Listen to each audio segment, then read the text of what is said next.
What up, fam? Hit that like, hit that subscribe. This is A2D Wednesday nights. We're talking Joel Embiid, and we're going to have a little Phillies on tap for you, too. So let's go. I mean, how silly is that, man? We're talking about practice.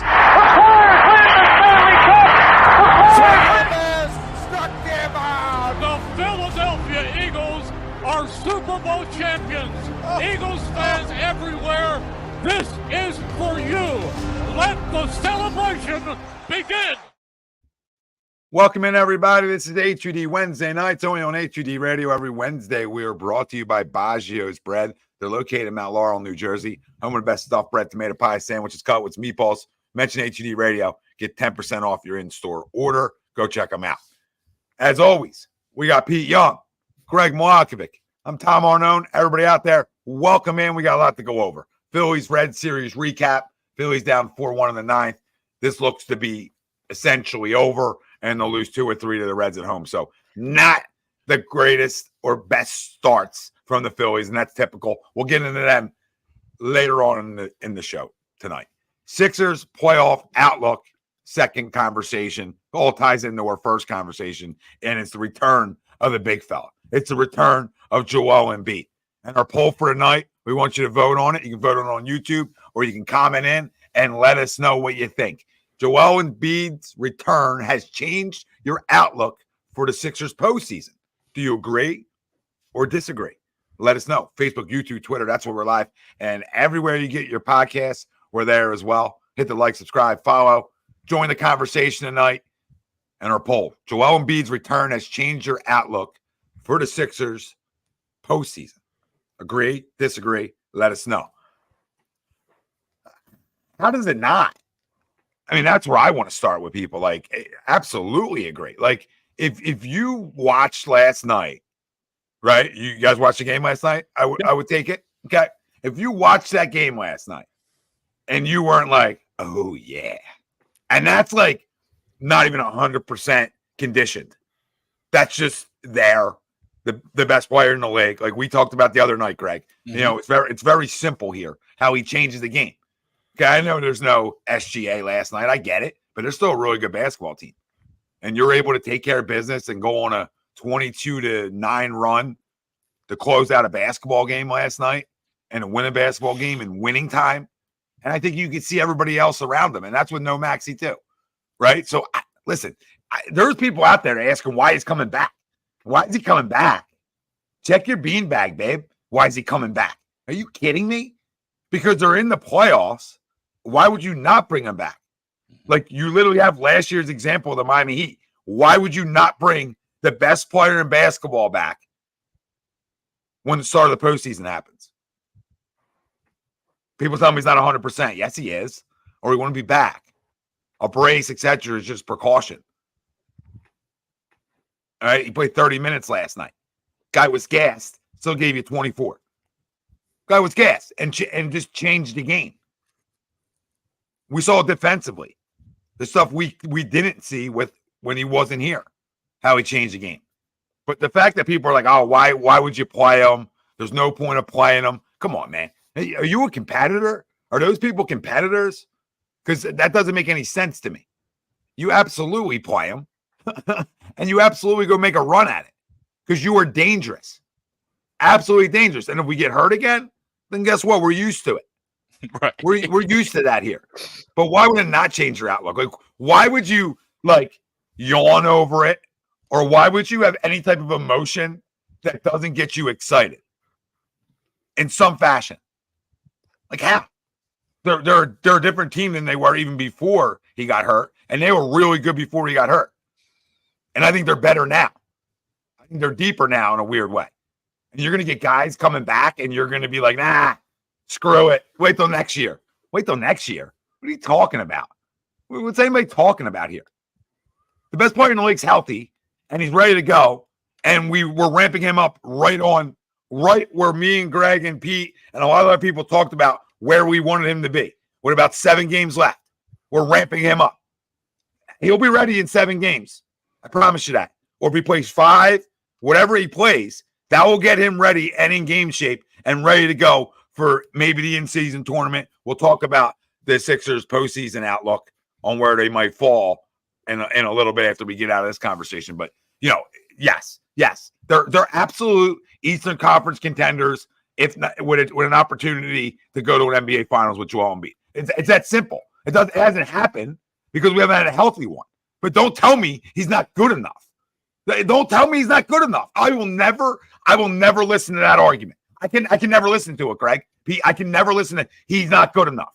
Knock it off. Then you don't watch the game. This team around him is unselfish, right? The most unselfish group you've had around him. Okay? And you just saw the spacing last night with your eyeballs. If you got two eyes, you saw the difference. So if it doesn't change your outlook, you live in misery. That's all. So I agree. Get after it, boys. Yeah, I agree. I mean, there were some things I didn't like about last night. But what sealed the deal for me almost at the end was that strip of Giddey with the game on the line, 7-footer stripping a wing player and then taking it down for the fast break, right? You know what I mean? Like that kind of almost sealed my thoughts on coming back, right? And pushing the limit. You're 100% right. I mean, if he's healthy, he plays, right? That's always been the case. If he's healthy, he plays. I don't even think it was that. It was just a matter of if the rest of the team around him was ready for him to come back, right? If the rest of the team around him was there enough for him to come back and make it worth it, right? And stuff like that. But I think last night showed you it did. We were missing Maxey. They were missing SGA. We were getting Joel back. He only played 30 minutes. And you're right, Tommy, he was gassed, right? But that's probably the worst he's going to play. And he still was 24, 6, and 7.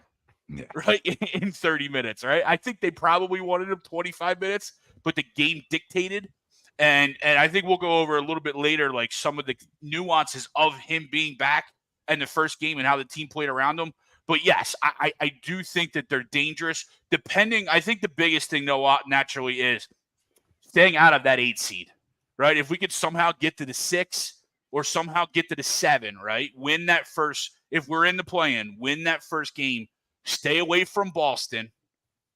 We know we're going to see him eventually, but stay away from him in the first round.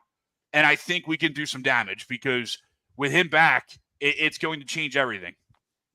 No, absolutely. You just want to stay out of the 8. You really don't want to see Boston, but I ain't scared of no Buck. No, right? not after the dud that they pulled last night. No, not even close. Not with Doc in charge. Yeah. Exactly. PY, what do you say? So it doesn't really change anything for me because we know how good Joel Embiid is. I know how good he is. He is an MVP. His return doesn't change anything for me because it's everything around him that makes me worried. I'm worried about the supporting cast. Is Maxey going to be healthy? What's going on? Can I count on Oubre? Is Tobias Harris actually going to remember he plays professional basketball? Is Robert Covington going to be healthy? Is all the other guys going to be healthy? Can they adapt to Joel's style in basically 7 or 8 games? Like, these are like big factors to me that mean more to me than Joel being on the court, because obviously without him, they sucked. We know they sucked. They were like probably one of the worst teams in basketball when he wasn't playing. I know what I'm going to get from Joel Embiid. I'm going to get 30 and probably 14, 15 plus 2 blocks a game. Like, this is what I'm getting from him. What am I getting from everyone else is the big question to me. As it should be, right? As it should be. I think we know what we can expect from Maxey with Embiid on the court. For sure, right? I think we know what we're going to get out of Kelly Oubre. I think that's been pretty clear on how his game is sort of ticked up in a big way. I mean, really aggressive. Over the last couple of weeks, Tommy, he's been a different breed. Whether he's efficient or not is a completely different scenario, right? But he's been aggressive and he's been pushing the pace, pushing the action, which is what you like to see coming down this time of the year. Yeah, it is. And I think Cameron Payne's done a good job. I liked his play a little bit. I mean, we talked about Kyle Lowry and his play, but Paul Reed was even better last night in those types of minutes. Batum's been really good. So, with Maxey back in, I really like this team. I really do. That's, I probably should have said my outlook didn't change in reality, Right. but it's changed because he's back. That's the point. Like without him, my outlook is bleak, very bleak. If you win a playing game, you're lucky. Okay, now with him back, you're talking about trying to get to an Eastern Conference final. Obviously, a big difference, but he makes everybody around him different and better. That's the impact of greatness. Now you can say he's not great because of not getting over the finish line per se when it comes to winning, but the NBA don't work like that necessarily. There's a lot of great players who didn't win. All right, a lot of great players who didn't win. He's sort of been unlucky, and this isn't making excuses, but you can see his greatness when he's on the court. Oh, without question. That's how I'm talking about greatness. I'm not talking about his legacy. I'm talking about in the moment, his greatness changes a whole game plan. Why do you think there's an investigation? Do you think there's an investigation if they're telling you Batum's out and then he's playing? The KZ's question. Do you think there's an investigation there? No, there's an investigation because he was listed essentially out, and then all of a sudden he went to questionable and then playing. So of course they're going to be like, oh, that's arguably the best player in the league. Yeah, one of the reigning MVP. That's going to have some binoculars on it, and his game and how he plays does make guys better.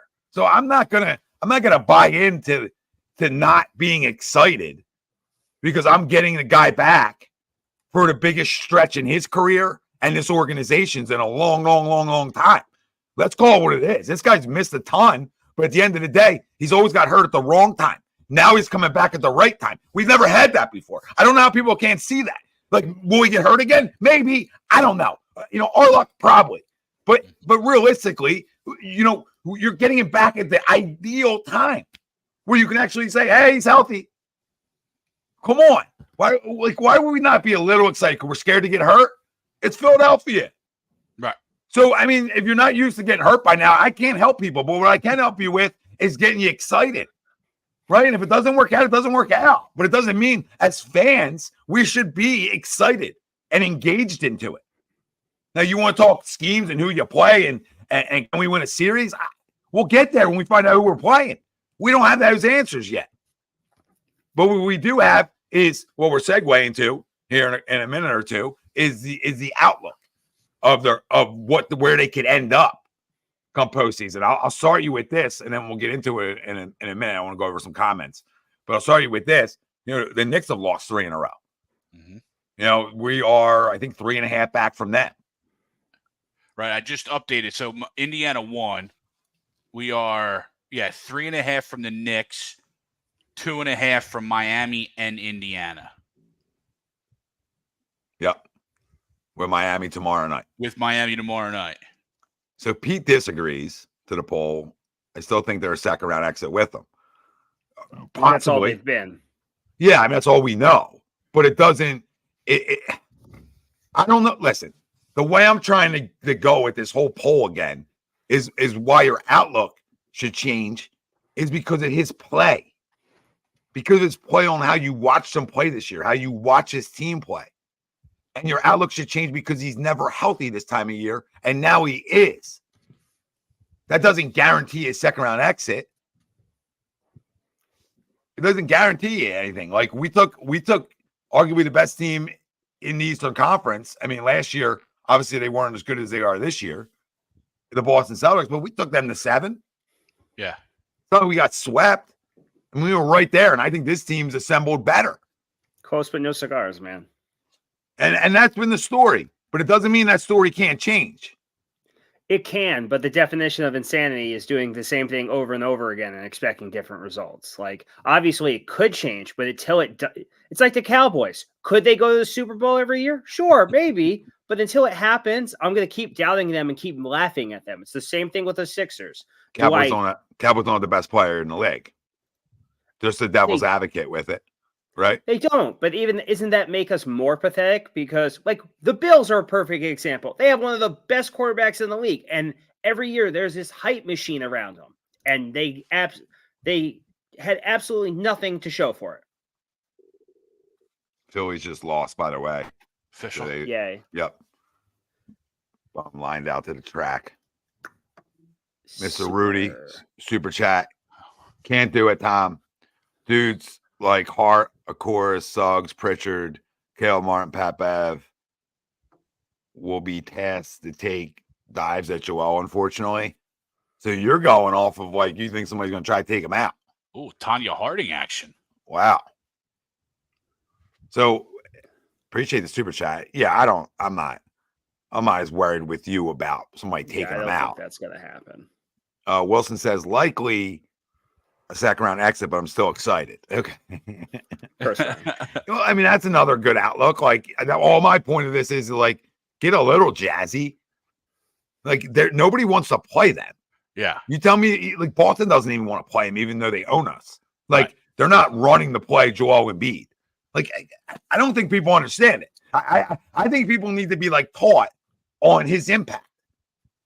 I still don't think it. Like if you want to talk about insanity, PY, we can do it. But what isn't insanity is he's got better every year. So that's not insanity. When you're breaking this down, we're just going off. If we want to just live life like, well, it keeps happening, We're not diving into it. We're not diving into what's changed, right? So everybody out there that's sort of like out because it's always happened, then you aren't paying enough attention to him because you know the NBA.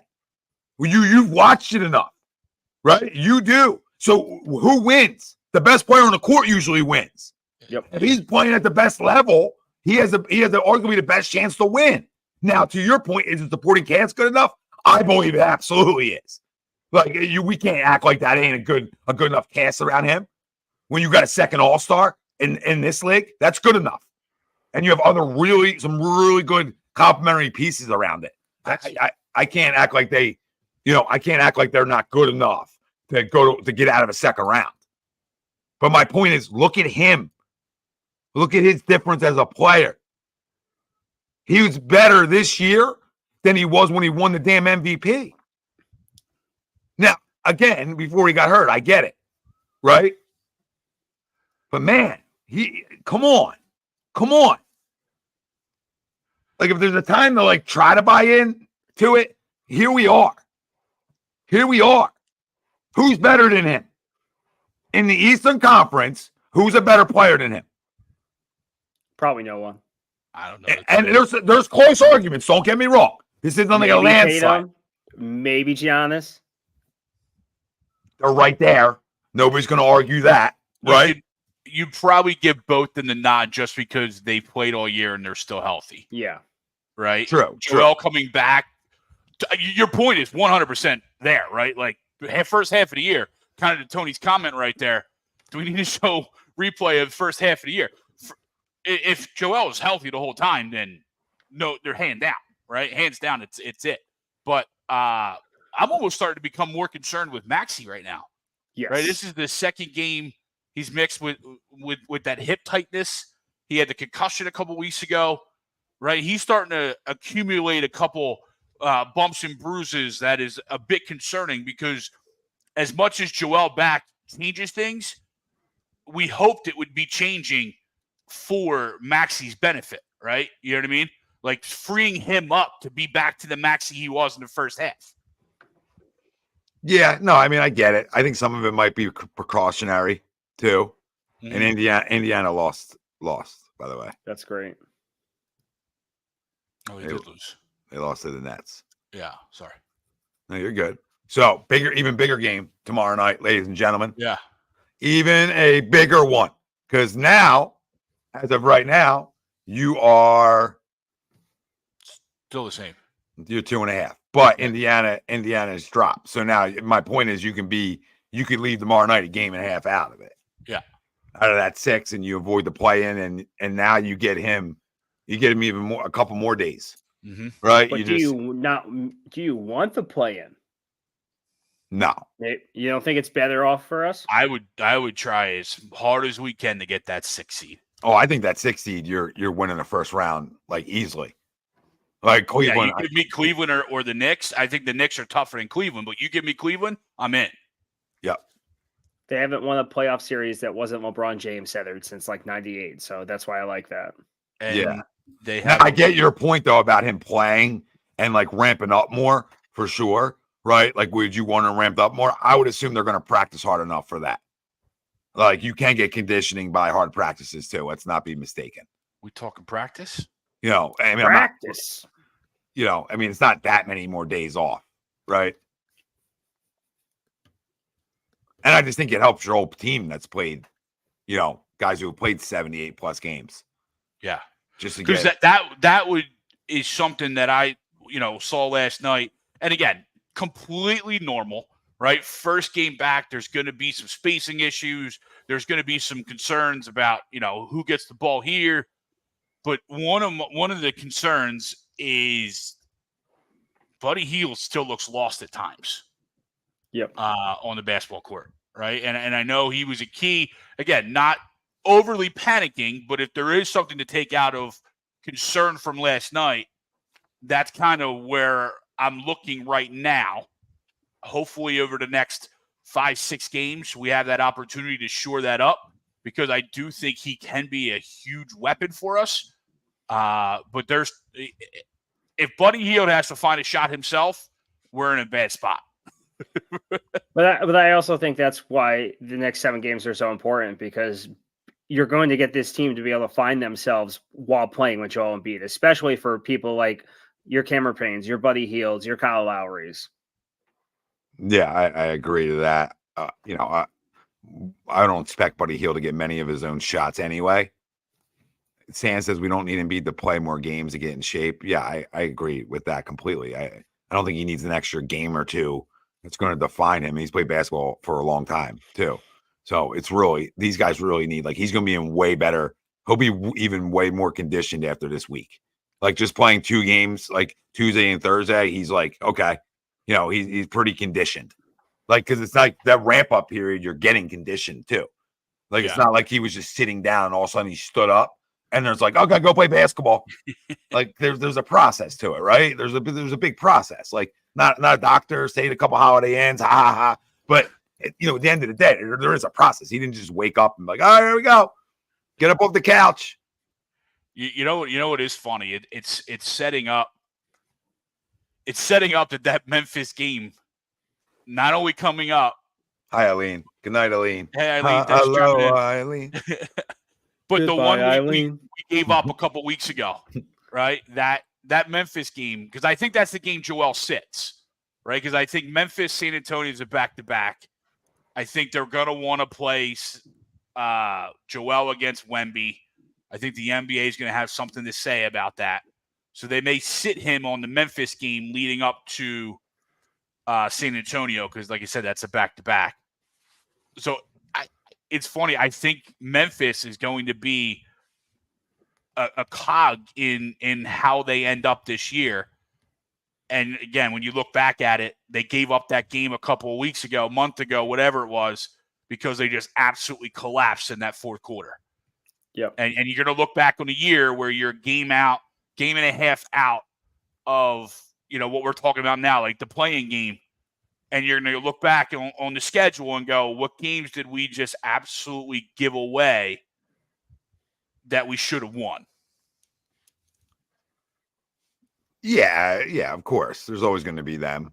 But the games we should have won, we were also without him, and we just, in my opinion, weren't good enough. Right? But we were in some games. Yeah. For sure. Definitely. Martian says Nick Nurse will show his worth in the playoffs. I would hope to want to agree with that. Right? Like, I would love to agree with that. I think so too. I think this is why you went out and hired Nick Nurse. This is why, he was coveted here. So I think it's big. We talked about it, right? Just he's the one who knew how to defend them. Mm-hmm. So when you're the guy who knew how to defend him, you would think you get the most out of him, and he absolutely did. He was on another level, absolutely. Yeah. So you saw it, and I think the biggest thing was his distribution of the basketball. Yep. When you look at Joel, there was no more dog on a hardwood floor. Mm-hmm. I like Sweep says one. I think he says a giraffe on cocaine, right? There's like there's giraffe on cocaine, right? But that's how it was when he would get double. Yeah, right. It was like, oh, hot potato. And he's done such a better job with that through the last. Last year he was better, and this year he was like elite with it. This year's like, dude, you worked on this a lot. Mm-hmm. So, that's something to think about. I want to think about Nick Nurse and his impact. KZ said Heel is the only consistent shooter we have outside of Embiid. Sporadic or not, we got to deal with them. I would say, consistent may be consistent, but I would probably, I don't know. It's close because I would probably give a little nod to Kelly recently.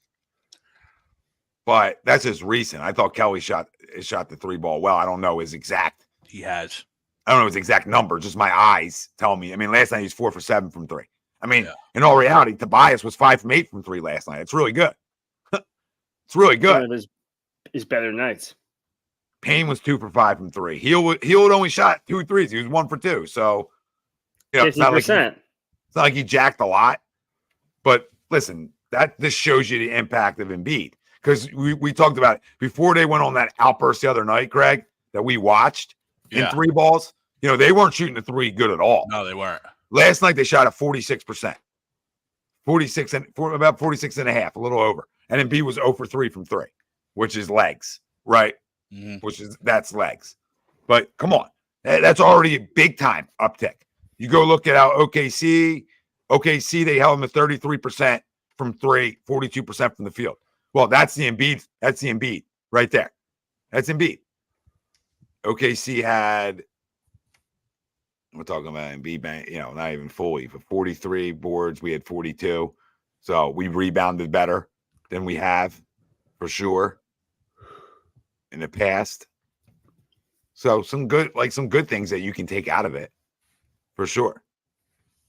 Spell says this team is a perfect team for half court basketball. And Harris in the playoffs has averaged 17 plus different games. But we have players for that. No, I'm not trying to overrate it, but I think so too. I'll believe it when I see it. So our leader right now in 3-point percentage is Batum at 40, just over 41. And then Lowry's just under 30 at 30, or just under 40 at 39.7. Healed 39.5, Payne 38.9. Maxey's a touchdown, but I think that's more to him dealing without Joel, right, and having to carry the load, right? So you see him tick. He's at 37.4. But remember last year, he was up over 40. He was almost 42% last year, I think he was. But again, he was really up there. Really up there. That comes with carrying the load without the best player in the world giving you wide open looks, right? So you have 4 or 5 guys at 35% above, and then Joel's at 35, Rocco's 35, Toby 35, DeAnthony Melton, if he's ever alive, is 36. So, I think, and shockingly, Kelly Oubre is down at 31%. Because you're right, Tommy. I think over the last couple of weeks, he shot the ball really well. Really well. A lot better than he was. Yeah. I think he's just finally in the right headspace that he needs to be after the whole accident and everything, or whatever was going on with that type of stuff. Or what wasn't going on, whatever you want to believe. Oops. Yeah. Oops. I got hit, maybe. Did you? I don't know. Well, what Greg said, it was Spell said and then followed up by numbers. It definitely is built for half court basketball. Yeah. I think they're going to defend the wings well. They have some more length out there than they've had in the past. When you talk about Oubre and Batum, right, there's 2 guys that I think can defend the perimeter a little bit better for you. And then obviously you have the rim protection. So, defense. Kyle Lowry's a better defender than what you were running out there in years past when you talk about James Harden and Tyrese Maxey. Mm-hmm. And then you have one of the best defenders in the league in Joel. Yeah, I think you're better there. So, when you look around on how this team's better, I don't know how we don't think we're better than we were last year. And how we can't – why there's no chance of getting out of the second round. No, again, we got to get in and see how this all shapes up for us. But at the end of the day, they still got a chance for the 6th seed, and they're still good enough to go beat any of those teams. Again, I'm not running for Boston at all. But if you got to go to Milwaukee, I don't fear no goddamn deer. I'll tell you No. that. And if you don't fear if you don't fear it out there either, hit that like, hit that subscribe, stay with us, turn your alerts on, and welcome to A2D Radio if this is your first time joining us. I think you're going to like your stay. Yeah, I think so. Do us a favor. Give us a share tonight. We love the comments. We love the likes. Give us a share tonight. Mix How one about a in. nice, sexy subscribe? That too. Almost at 10K. Now you're talking dirty. Hey, yo. Who wants an F with an algorithm tonight? Let's go. I say it every time. Yeah, absolutely. Say it every time. Hit that like. Everybody out there, pound that like over on YouTube, Facebook, Twitter, wherever you're at. Keep the peeps coming. Oubre looked pretty. Yeah, he did.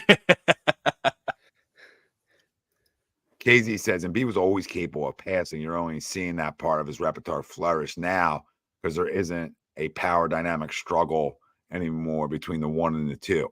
I agree with that too. Interesting. It's actually a really good way of putting it. But I also think he's even stated this. He put a large portion of his offseason working on his passing because he wanted to be a better passer. Yeah, what you can tell. You can From the absolutely get-go. It wasn't like, oh, yeah, I can kind of see it. No, it was from like the first game with the passes that he was dishing out. Like you could tell, like he put a conscious effort into being better at this. Yeah. Yep. It was obvious like week 1. Michael says, when Joel gets the ball around the free throw line, I like to see more player movement. Guys stand around too much. Yeah, I'll chalk that up last night is just, he comes back, as a player, you almost think he's taking every shot. So you sort of just stand and look and watch him. Also, it's tough. It's tough because I agree with Michael to an extent, but also when Joel gets that ball at the free throw line, that's his go zone, right? That's you want him to work, right? But I do agree in theory with what Michael's saying is yes, outside of him, you would like a little bit of movement, but at the same time, the more people you have moving around, the more opportunity you have to throw an extra defender in Joel's way instead of keeping him one-on-one with a lot of room. I also just think like he hasn't played in so long, and he got to a point last night where he was just gassed. So what does he do when he's gassed? He tries to draw the foul. Yeah. And he was getting them. Thank God. As he should. Thank God they didn't overturn that one foul. Yeah, that would have been a joke. Habib said would have had 20 or more wins with Embiid and probably the 2 or 3 seed. Absolutely. Yeah, probably. Oh, there's no doubt. Yeah, for sure. You probably had a chance to get the 1 or 2 if he stays healthy because you were one of the best teams in the league when he was playing because he was playing at an elite level. He was averaging like 40 and 17 at one point with like 3 blocks a game. It was ridiculous. Yeah, it was absurd. I mean, you could. I'm not gonna say we had the 1, but no, I'm not. I won't go after Boston, but that 2 for sure because they have 35 losses now. You know what I mean? Yeah. They're only 5 out of the loss column with Milwaukee. Let's not act like, you know what I mean? They're not. This isn't crazy. There's 6 win separation, 6 games. So he missed half the year and he still has the most 50-point games this season. Yeah, it's ridiculous. But I'm just excited because you're like, we're close. We're knocking on the door of that 6 now. You get a dub tomorrow night. This is big time. Yeah. Big time stuff if they can find a way to win tomorrow night. I mean, Miami beat the Knicks, but the Knicks have been playing like garbage. Yeah, the Knicks is just struggling. Struggle bus. They don't have anybody outside of a lot of their guys are hurt, which that's cool. Can't go wrong with a wounded animal. I just look at Miami and I just say, how are we not like way better than them? So I think we kick their ass tomorrow night. Well, I think they're missing Tyler Hero. Josh Richardson out and Tyler Hero out. I forgot they got him back. So they're at least missing Hero. So, but you're right, Tommy. But they always, because of Spoelstra, right? They always play as tough, regardless of who they have, who's available. They always play as tough. Yep. Show Low Man says, I believe in this team, but I need to actually see us get past this wall we hit in the second round. Until we do that, I'm like 70-30 right now. No, I mean, I understand that completely. But so you don't have any confidence. I want to know people's confidence level now. Yeah, I think he's 30. He's 30 that he thinks they can get past second round. Where are you guys at? Everybody in the chat, where are you at? Where's your confidence level? I'm the other way, a Show Low Man. I'm 70-30 the other way. I think they're going to get out of it this year because this is how this shit happens. Probably 60-40. You're going to see the majority thinks they won't get out of it, right? That's what we're going to see. Yeah, it's a cop-out answer, yes, but it all comes up to matchups. You get the 8 seed, I don't see it, right? But we get the 6, Boston. That 7 seed. I agree with you, Tommy. I don't care. I know it sounds crazy. We've both been called worse, but I don't. Milwaukee has never worried me, ever.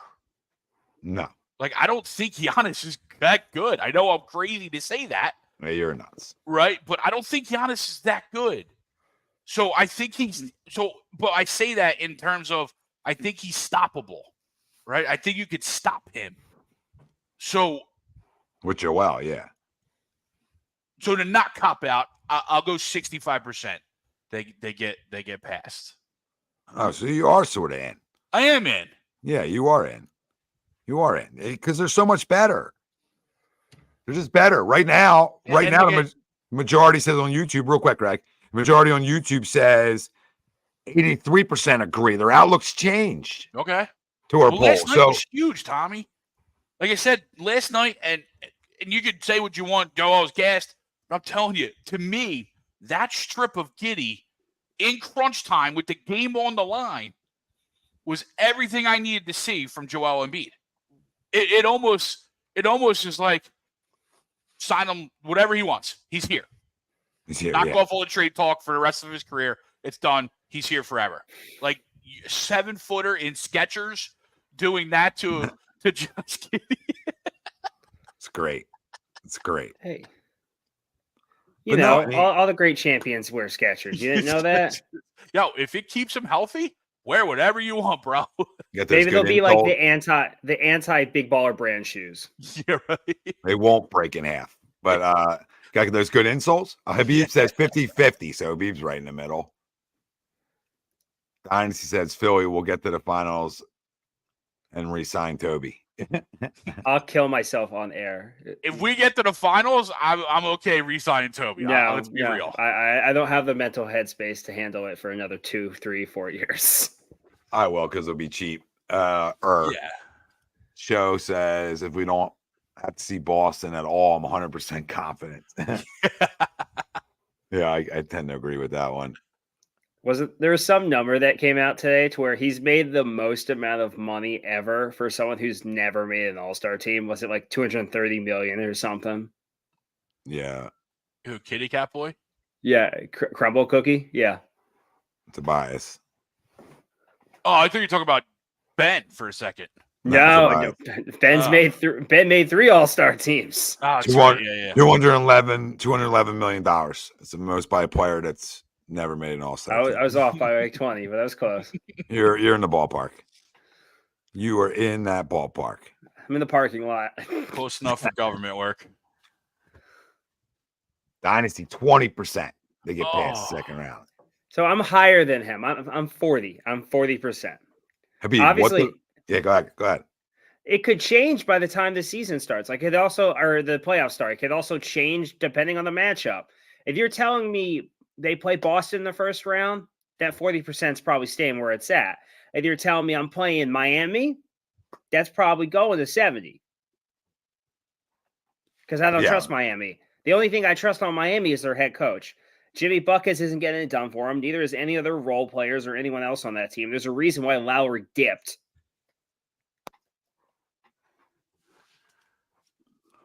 Habib says, what the F happened to Melton and Rocco? We should have kept Marcus Morris. Got bubonic plague, apparently. Melton, I know, has been working out pregame trying to get back. So I think Melton is close. Rocco has the plague. Yeah, I don't know what Rocco has. Yeah. He's got that new bird flu that just came out. Rocco's been a while. Right? Yeah. Rocco didn't start. Yeah, and that would probably explain why we couldn't have traded either of those guys, right? It's tough to trade guys that are injured with no outlook, right? I think it's impossible. Yeah, pretty tough.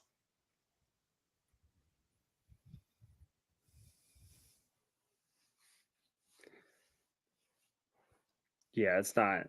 I have no idea what's going on with their injuries. It's weird. I don't really get it, but like it all depends on the matchups. Like if we get a favorable matchup, I'd be all in, which is crazy because the first month of the season, I was mapping things out, comparing it to last year, like seeing where we are game by game after months of me saying, oh, I'm out. Spend my Sundays being like, all right, what's the last 15 games from last year compared to this year? That's how in I was. And then he gets hurt. I'm like, oh, no. All right, so as we're talking outlook, we have 6 games left, right? Obviously, Miami tomorrow, Memphis on the road Saturday, San Antonio on the road Sunday, home versus Detroit, home versus Orlando, and home versus Brooklyn. 6 games left. What do they go? 4-2. And 4-2 in your head puts them at what spot? Probably 7th seed. They're in games. What's interesting too is when you look at the standings and stuff, Pete, right? Outside of Boston, like I'm not going there, but 2 is only 6 games away. Right? Sixers are 19 back of Boston, but Milwaukee's 13 back of Boston. Cleveland's 14. Orlando's 15. So the 4 seed is 4 games back. And I swear, your internet does that every time. Your internet does this every time you're on a roll. It's truly amazing. Okay, so it was him. I was worried it was me. No, it hasn't been you tonight. You've cleaned your life up down there. I'm doing my best. Yeah, you are. Greg can't control Florida. I can't. No, but I know where to go. That's what I was saying earlier, right? Play in the next 6 are in front of you too. Listen, I'm not gonna. You're out of your damn mind. I'm not gonna go there. I'm not saying it's happening. I'm just saying. Yeah. What do I think they go? 5-1. Yeah, I said 4-2. That's kind of where I'm at. Yeah. I heard you. My bad. But yeah, 4-2 is a good number. I'm 5-1 though. What a potential 6-0. Like, who's the loss? Miami? To go 5-1. Like, Miami's like the loss. You could say, like, oh, there's the loss. You have to win that game. Yeah, but I could see them resting him 1 game. I could 100%. He's not playing him on the back to back. Yeah, he's not. Memphis? That game, I'll count that game as a loss. Like San Antonio, I'll guarantee you he plays in that San Antonio game. So who's the game before that? Memphis? Yes. He's not playing in the Memphis. He's not playing one of those 2 games. They're not doing a back-to-back. It's not happening. Right? Last night, tomorrow night, Miami. And then we have a day off, and then Memphis. 2 games, and then you're on for 4. That's my thought with him, right? You sit Memphis. The NBA is going to want you to play Wemby, right? Yeah, I think the NBA was involved with him coming back last night, right? Because I know they want to investigate it, but national TV game in Philly, Joel needs to be back. Yeah, for sure, Greg. No, what I'm saying is, like, the NBA wants to win Wemby. Yeah, I agree with that. I think he sits the Memphis game. So we're on the same page. I think we win the Memphis game even without him. So I'm not worried about that game as much because that's not what I'm worried about. The only game that you could chalk up as a concern is tomorrow night. Yes. The only game that on that schedule that I think is a loss is tomorrow night. Now, Orlando is a good team. I get it. We're better than Orlando with Joel Embiid. So I'm not even going to play that game with people. All right. I know how things happen. Right. Is that game in Disney? Is that game in effing Disney? Those last 3 games are at home. Good. Detroit, Orlando, Brooklyn are at home.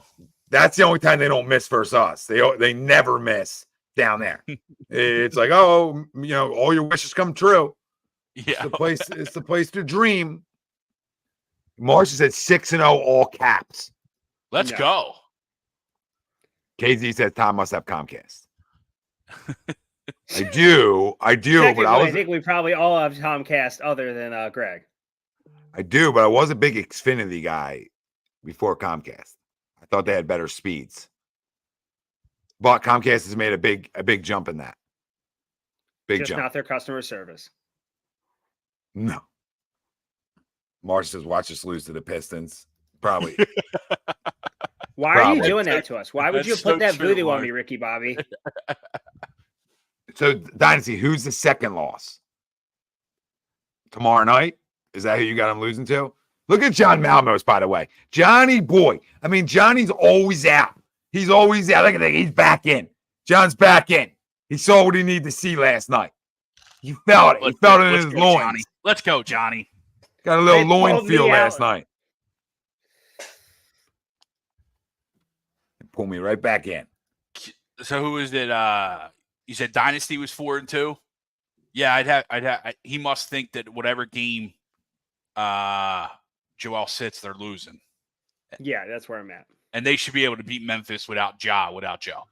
KJ, I'll take that one. I'm accountable, right? I'll chalk it up to exhaustion right now. So being wiped out. But yeah, I meant Fios. I meant Verizon. So that's where the mistake. I think I said Xfinity and Comcast are the same thing. It's okay. Yeah, Miami and Brooklyn. Oh, we got Brooklyn on the last one. I wonder if he Him and assumes Ben are that going to we're, hug it out at half court. or maybe in his mind we're locked into a position that we can't improve, and so they set people for Brooklyn. You know what I mean? If I'm just trying to throw shit against the wall to guess here, but I would almost think that you would still want him to play. No, if that game means something, he's playing. Right. So that's as simple as that. Yeah, I'm guessing in his scenario that game doesn't mean anything to us. Okay, so that won't mean anything. Yeah, I think if you're running that, well, again, you lose tomorrow, like he said, you lose the Heat, then it's not going to matter, right? You win tomorrow and you go 4-2, you still have a chance. That last game probably has importance. If you lose, it doesn't matter. So. Yeah. Listen, I'm 5-1. I mean, 6-0 might get you in the 5 spot. Yeah, 6-0 might do some damage, right? You might mess around and find out, right? You might mess around and find out, but Mess around and find that 6 spot. I mean, I'd like to be higher than the 6, right? Because then It's not happening. you're not seeing Boston like too quick, but that is what it is. Unless like an upset happens. Yeah. Which is always we possible. We're winners of 2. Obviously, the Pacers lost. Heat are winners of 3. Mm-hmm. Knicks are losers of 3. Magic winners of 3. Cavs winners of 1. Bucks losers of 2 in a row. So that's what their current streaks are right now. Last 10, Bucks are 5-5. Cavs are 4-6. Magic 7-3 in their last 10. They're good. Knicks 6-4, Heat 7-3, Pacers 6-4, and we're 5-5 in our last 10. Yeah, without him, which is Right. funny. Yeah. Milwaukee's healthy. Yeah. But they also have Doc Rivers, so that's what I'm not worried about. Yeah. Not even a little bit. John says, I think they're locked. They're locked in the 7th seed. So he doesn't believe in the 6. I don't think they're even close to being locked in anything. Because you have You don't Miami. know till you know. And Indiana, whatever about Indiana. Like, they're good, but they're not that good. Like, that they can't cough up games. They lost in, like, the Brooklyn. So, they obviously can cough up games, too. So, I think they're right in it. Right in it. Let's go. Let's go pull a 6 spot out. Let's F around and find out. Let's do it. Oh, my God. Would that be insane? Right? Like you say, Tommy, would that be the way this happens? You know what I mean?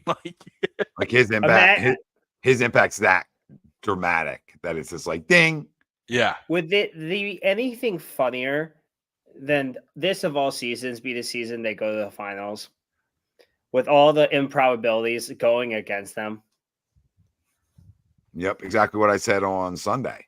I Yeah. believe to Greg. I said the same thing, PY. I was like, yeah, this is like a Nick Foles type thing. Right? Like they're done. They're playing like shit too.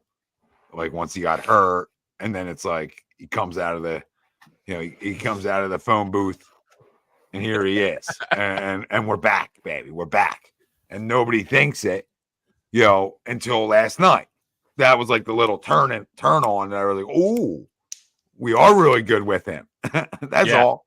That's all. So the people said, oh, I don't think he should come back and play. You're an idiot. You're an idiot. And there was a lot of people. There was a lot of people who are like, why is he even playing? Why? What'd you say? Why is he even playing? Do you like sports? Or are you just anti-Sixers? And again, anybody not excited for his return at this point of the year is an asshole. That's all. You're an asshole. You're not excited at all. You're not a Sixers fan then. Or you fake to be one. Like, that's all. If Joel Embiid playing doesn't get you excited, then I don't know what to tell you. You're not really an NBA fan or a Sixers fan then. Or you listen to WIP. Yeah. Hmm. Oh yeah, Mike. We might sweep Cleveland if we get them in the first round. Oh, yeah. I have a lot of Cleveland buddies, and they're just like, yeah, we're so good. We got Donovan Mitchell. We're this, we're that. I'm like, no, you guys are just, it's all hype. It's all hype, bro. It's always stunk. That dude stinks. Martian goes, if the Sixers go 6-0, the NBA should give Embiid the MVP. Like, yo, that's on us. We're gonna change this up this year. That's funny.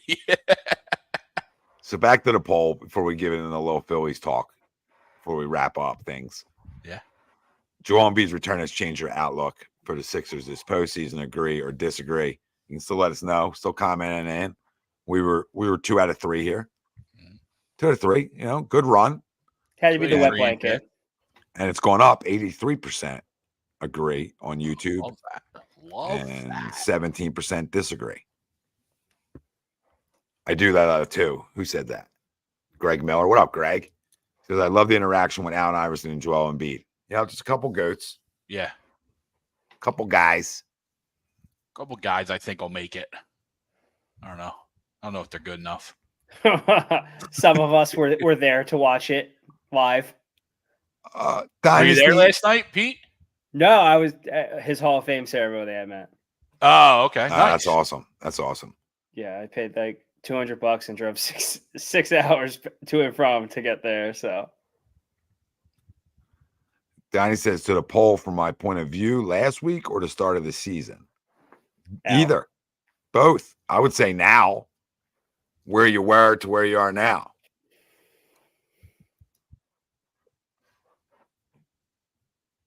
Whatever gets you to agree, Dynasty.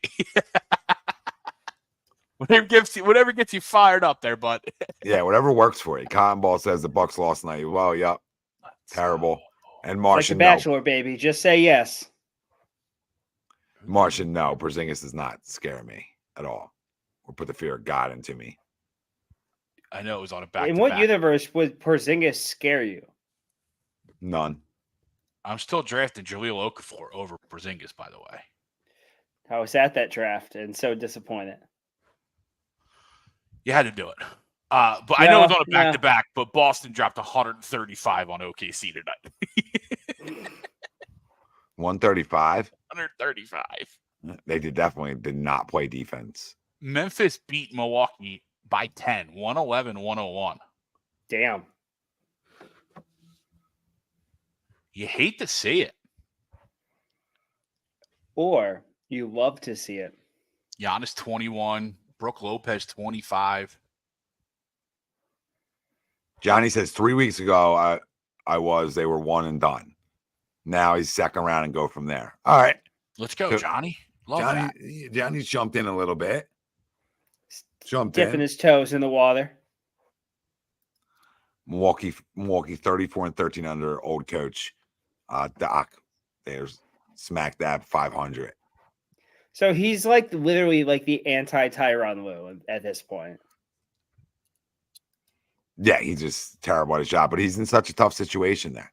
Yeah, Just- I mean, guys just are ask- going on vacation. Just ask him. He'll tell you how tough of a job it is. Nobody would want it. Yeah. That Isaiah Joe guy is so good. Imagine if we could have got a guy like that. Imagine if we could have a guy who airballed a 3 to end the game, essentially. I thought Yeah, one of why- the just karma wise and like just being Sixers fans, right? I thought one of those from Isaiah Joe was dropping last night. Though. Yeah, I don't dislike Isaiah Joe, by the way. No, I'm for with- sure. I'm just not like, oh, how'd you let him go, guy? Like, come on, it happens. It's not okay? even the fact that you just let him go. It's that you played bums and stiffs over him. But did you really? I mean, I mean, he's a nobody. he's a solid player in the NBA right now. Is he? What's he like? Top 5, top 10 in the 3-point shooting? Come on.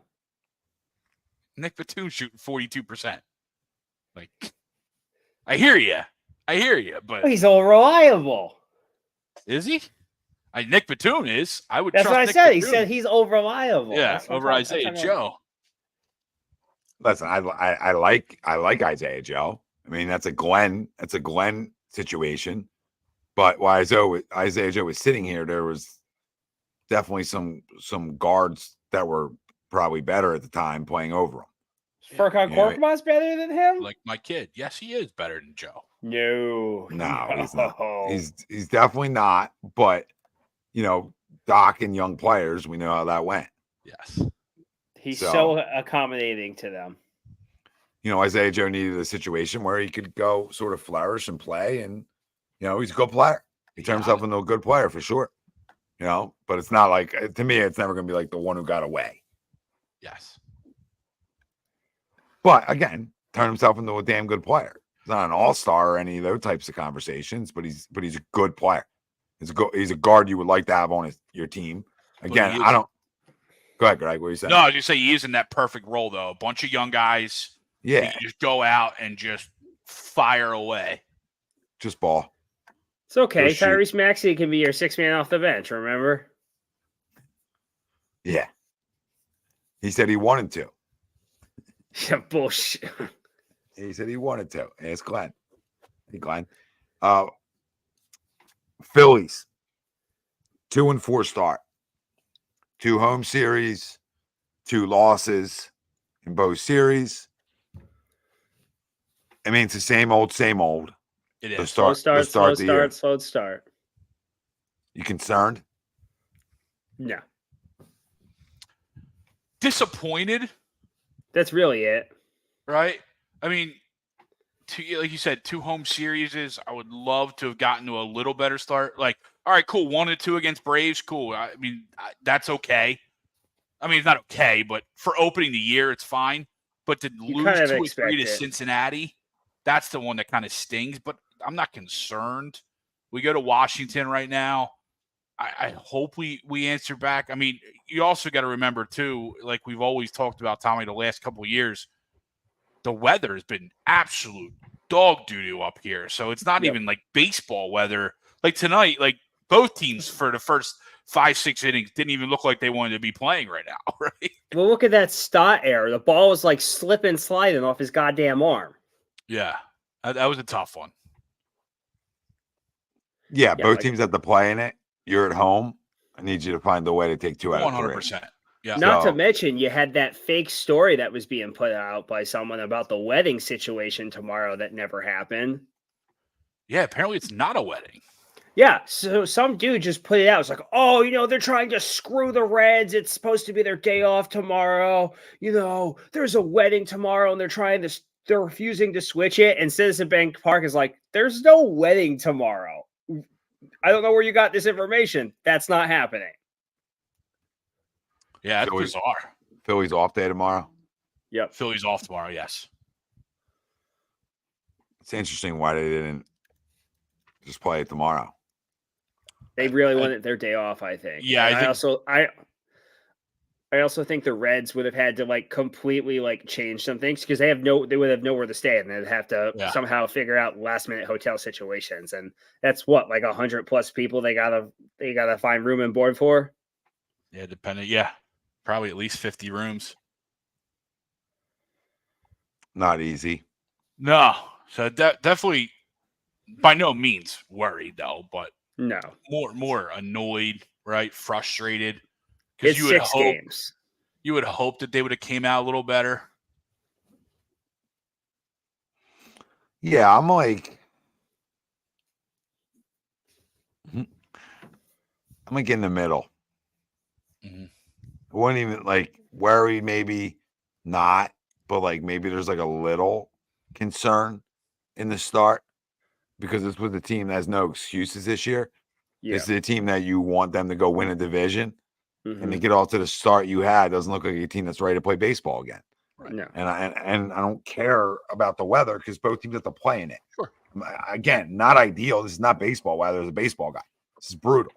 Okay, but at the end of the day, both teams got to deal with it. You got to play in it. You got to find the winning game against a team you're better than. Yeah. Okay, so if you take 2 out of 3, I'm not as concerned. You got your ace on the mound. Yeah. Got to find a way to win that game. Yeah. And here we go again with no timely hits, no hits really, period. And base running errors. Just the same old stuff to start a season. Yep. So, I mean, listen, they can obviously go sweep Washington. And you're then like, all right. Then it's not a bad start. Need to be. Yeah, then it's not a bad start to a season. But I have no confidence in that happening right now. And Washington stinks. Right? But the go think I'm sweeping them. Probably not. But Washington just gave Pittsburgh their first loss. Right. But if I'm the team I think I am, I want to go down there and take it to them. Yeah. You got to beat up on bad teams. Wasn't that their first like 6-0 or 5-0 start since like the 80s? Yeah, I think so. Yeah, no, Tommy, I 100% agree with you. But we do have a fairly decent schedule coming up at Washington, at St. Louis. Yep. Home Pittsburgh, home Colorado, home White Sox. That should be a nice stretch. Like it should be a good. If it's not, then they're not the team we thought they were. It's a 10-game homestand starting next Thursday. Yeah, if you're not winning if you're not, have a winning record after the White Sox leave town and you head out to Cincinnati. Like, is even that you head out to the rest of April, head out to Cincinnati, at San Diego, at the Angels. Like that's through the end of April. You should have a very good month. You should be able to rebound to end the month. Should have taken 2 or 3 from Cincinnati too. 1,000%. Like 1,000%. I'm right with you though. Like that's what they should do. John, who's the best weather guy in the business, said weather in DC for the weekend still chilly, mid-50s to low 60s. Sunday, he said, but dry. So dry conditions down in Washington. So definitely. Where'd you get your meteorology degree from? Dude's ace is on the book with it. Really good with his weather. As my friend's grandmother used to say, the only one you can trust less than a politician is the weatherman. True. Nikki Reborn says Turner and Castellanos are a waste. It's 6 games. It's Bryce Harper was hitless through 5 games, so I don't know or for 4 games. I don't know what to tell you. So no, but Cassie does like swatting flies. Like he does. I'll agree with that. But Turner, I'm not. I mean, I can't have a start like last year though, right? Yeah. Like he can't go like months without production. We need another can't boo see fest. That happen. No, because that's what will happen again. He will get his ass booed. I don't give a shit. 100%. I don't give a shit what you did last year. All right, Trey Turner Appreciation Day. Let's go round 2. Yep, and if you're gonna boo his ass, pound that like, hit that subscribe, turn your alerts on wherever you're joining us at, and stay with us, baby. We got you covered for everything here at HUD Radio. So, where was I? I don't think Wheeler pitched 2 gems. He threw okay today. He threw solid. I mean, I guess you call it a gem. We should have won, but yeah, he wasn't sharp today. It's hard, especially early on. but we should have still won the game. Yeah. He does play a little cricket, Mr. Rudy Pukasti. Yeah. He definitely does. He's definitely guessing right now. But they usually not right. They need to get right, though. They need to figure it out. The Phillies championship runs always have bad starts. Will be fine. True, but it can't be horrific. Can't be like 17 and like 32 like the last few years. Like you can't be starting like that anymore. No. It can't happen. There's levels to this shit. And especially too, we just laid out the schedule. You have a favorable schedule coming up. You're the team that you think you are. You can't have a slow start anymore. Right? First week's cool. Right? We'll give you the benefit of the doubt first week. But let's go. You got to turn it on. Yeah, you're right, because you're not going to have this type of favorable schedule. So if you're like 17 and 32, God forbid, you're going to be playing tougher teams after that, and it's not going to be as easy on you. So you got to go take care of what's in front of you right this minute. And what's in front of you is a Washington team that has the same record as you at 2-3, but they're not. We know what they are. So that's a series I got to go minimum win 2 out of 3, and we can go from there. Right, minimum 2 out of 3, and then we go on to the next one. But it starts with winning series. So I don't even like to look ahead. And when you do look ahead, I just like to look at all right, how many series in a row can you win? Because they can go rattle off like 4 series in a row. If they win, they're in great shape. Yep, they're in great shape. One game at a time. That's all you can do. But they need to figure it out, because I'm getting tired of the slow starts, because it kills us talking about them too. Then I got to come on. Like all the excitement you had heading into the season kind of hits the wall. Hits the wall for sure. Then I got to come on here and yell and scream about them because of the way they played. I don't want to do that. And it also brings up conversations about stuff that isn't conversations, right? About guys struggling when they should be non-factors, right? You know what I mean? Yes, we all understand that Johan Rojas has 1 hit. We get it. But the season doesn't hinge on Johan Rojas. He's got to hit. Don't get me wrong. He's got to pick it up. But when you're struggling, the low-hanging fruit gets the brunt of everything. Oh, without question. What did he fucking say? What did Thompson say? Said that Cassie said he has to get used to the new scoreboard. I guess maybe defensively. Does he mean at the plate? I'm guessing he means defensively. Is it in the corner of his eye from the plate? I think he means, aren't they showing the pitch clock on there now? Well, it is now digital out there. He's bananas. I love that guy. This dude straight up said the scoreboard. The scoreboard. So is that what you're looking at? Is that this peeking at? So now he is ADD. He is an ADHD guy, because that's just that would be me. That would be me out there. I'd be like, all right, let's play. Shit, the scoreboard. No, I get the plate. He's probably just out of the corner of his eye. It's probably getting it. Yeah, because it was analog before. Need to just stick like a blinders thing right in his helmet. Just I don't see nothing. Yeah, we don't take that corner out. Remember the old tool they used to give you in very midget basketball, where you had the blocks on the knee so you didn't look down when you were dribbling? Yeah. Put the goggles on, you couldn't look down. I had to look up. Yeah. Yeah, this Phillies team is so eye-gouging boring, fellas. I hate watching this team play MLB baseball. Mr. Rudy Poo. Yeah. Sorry, it's been 6 games. This is why I love Philly sports. I love Philadelphia fans. I just don't think they were made for baseball, in my honest opinion, because it's just too much. 162 games is a lot for fans, because with the Eagle season, you could be like, all right, well, this isn't working out after 4 games. No, you can't do that with baseball. Where you are at 6 games has as much to do with it where you are at 60. You could be at 80, 90 games, and this is where your season starts, which you've seen the last 2 seasons. Yeah, I'm a minute in the first quarter, right? I'm a minute into the first quarter of an NFL game right now. And it's man. I only think you're a minute. I think you're 20 seconds. Yeah, they don't look good. That was a bad ball. But no, you're right. We're more made for the once a week react, freak out about it, then we're built for like 82 or we're built for 162 for sure. Like if drive time radio was driven by Phillies, which I would love for it to be, right, during Philly season, oh my God, if I was on the air, I'd be flipping out all the time. You know what I mean? Because it's so up and down. But I mean, as a baseball guy, I get it.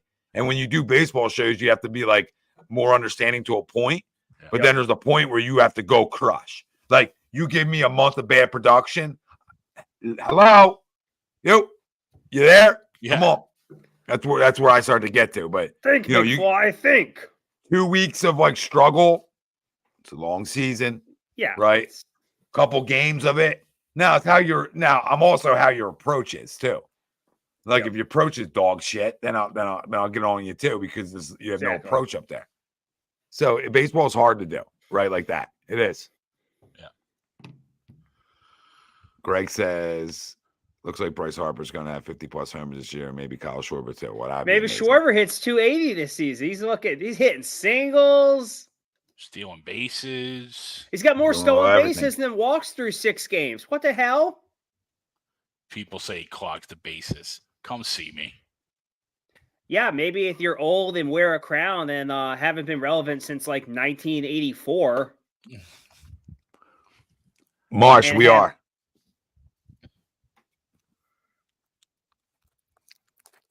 Sorry, we're doing a draft watch. A draft show, I guess he's saying. Yeah. If we don't draft the white boy, revolt. Cooper DeJean. Yes, DeJean. I want it. Him and Chalk Dog. Let's go. Let's get it popping. And Reed Blankenship. Oh man, that'd be so fun. Because I can already hear the complaints and the cries about it. Yeah, I just want to win football games, so it doesn't matter to me. Cooper DeJean's pretty good though. He's versatile as shit. As most Iowa products are. Yes, they are. If you're from that secondary, you know they're good. Yeah, John, you're absolutely right. I think there's enough teams in the South or dome teams that you could start Northeast teams on the road and so down south. They talked about it earlier today to where Iowa is like, it's a baseball town. Like you should be having a team in Iowa. They can't even watch baseball. Like every team in like the first 300 miles around there, they're blocked out. That's weird. Yeah. Not to mention, like, one of the most famous baseball movies is set in Iowa. So, it's weird. It's true.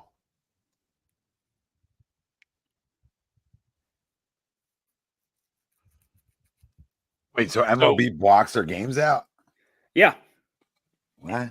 For like a lot of the teams that are close that you could possibly be watching, I think they have like a list of like 10 to 12 teams that are blocked out and they can't even watch.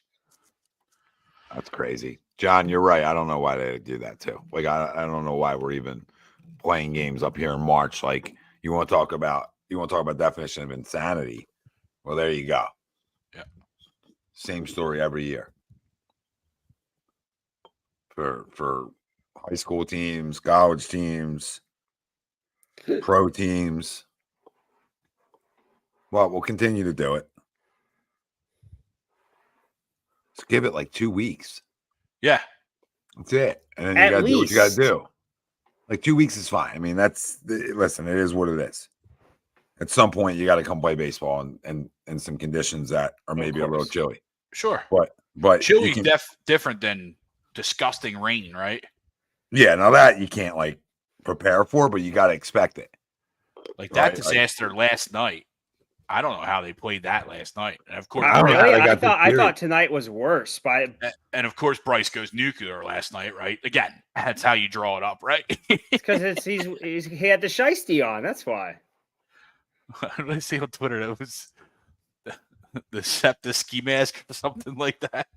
Yeah, the shiesty ski mask or whatever the hell they're calling it. You wear that every game. Oh, not I wish he would. I don't care. You hit 3 home runs every time you wear it. I would be mandatory. I don't care if it's 102 out. Yeah, he didn't tonight. So Didi Gregorius wore a mask through like 70, 80 games. I don't care. Yeah, he did. Yeah, you do.